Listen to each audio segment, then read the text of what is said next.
Well, hi guys, it's that time. It's our Bible teaching snippet of the day. Yesterday we were talking about King Herod, and he's better known as Herod the Great.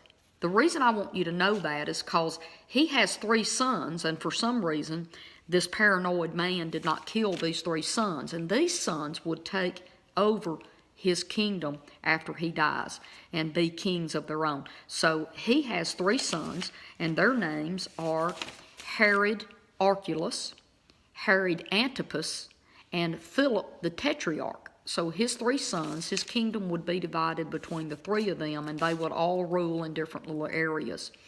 So anyway, King Herod, if you want to read up a little more about him, just type in Herod the Great and you can study on him. He did some really great things, but he was also a very troubled man and very evil. I want to get back in the Bible today, and I want to talk again in Matthew chapter 2. So in Matthew chapter 2, we see where Jesus is born in Bethlehem. The wise men show up in the city of Jerusalem. Herod is troubled and very distressed, but so is the city. The entire city is in an uproar because of this huge caravan of men with this military force coming in to the city to find this newborn king. So Herod calls the priests and the scribes into a meeting and asks them about this king of the Jews. And they tell him about the prophecy and that the king would be born in Bethlehem of Judea. So I'm going to pick up in verse 7 and talk a little bit more about King Herod and the events that happened around Jesus' birth. So we're in verse 7, and here we go. Then Herod had a secret meeting with the wise men and learned from them the exact time they first saw the star. He sent the wise men to Bethlehem, saying, "Go and search carefully for the child, and when you find him, come and tell me, so that I too can go and worship and pay homage to him." After the wise men heard and interviewed with the king, they left and set out. But the star that they had seen in the east went before them until it stopped, and it stood above the place where the child was. And the wise men saw the star, and they were filled with joy, and they rejoiced exceedingly. I'm going to stop right there and just do a little bit of talking now. All right, in verse 7, Herod has this private meeting with the Magi, or the wise men, and he sends them toward Bethlehem, probably so they can follow him and kill this baby, because Herod never planned on worshiping the newborn king. The word worship, by the way, means to kiss the hand of the king. Can you see this paranoid man who's already killed children of his own, because he doesn't want anyone to take his place on the throne, that he would actually go see a child and kiss the hand of the child? I'm thinking not. So he wants to send them over to Bethlehem to see the newborn king. But he says to come back and tell me exactly where you find this kid so I can come and worship him as well. Now, this is what's really cool. When the wise men leave, they actually don't go to Bethlehem. The Bible does not say that. The Bible says that that's where King Herod told them to go. But as they left the king, the star appeared. And this is where they followed the star, not from the east to Jerusalem. This is the part where they actually do follow the star.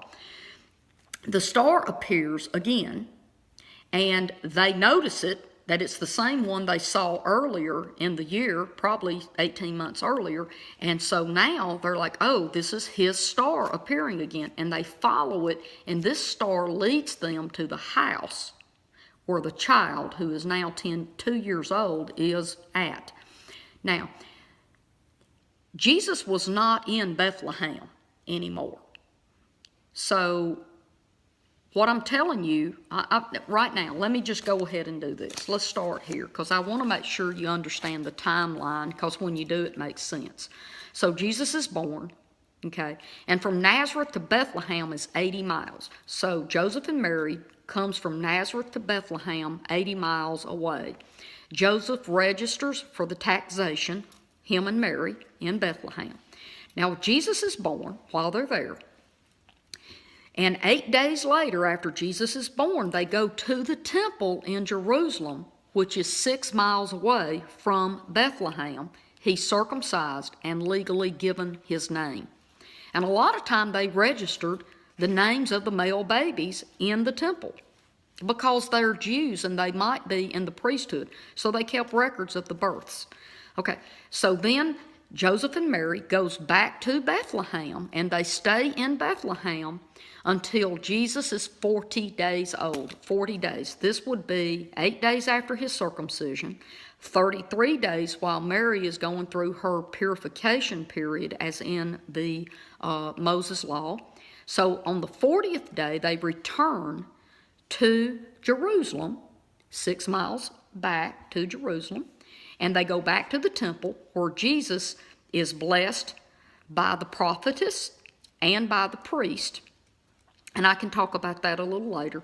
But then, after they get there, and then that's where Mary and Joseph do their 2 pigeons and 2 doves because they're poor and can't afford a lamb to give as a sacrifice for their newborn son. So Jesus is 40 days old there.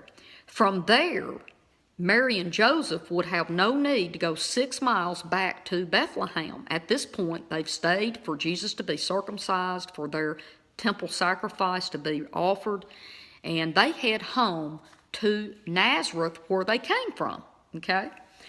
So once the Magi come away from talking to Herod, the star redirects them not to Bethlehem, but it redirects them to Nazareth where Jesus is, in the house that Joseph had when him and Mary left to come to do the taxation registration.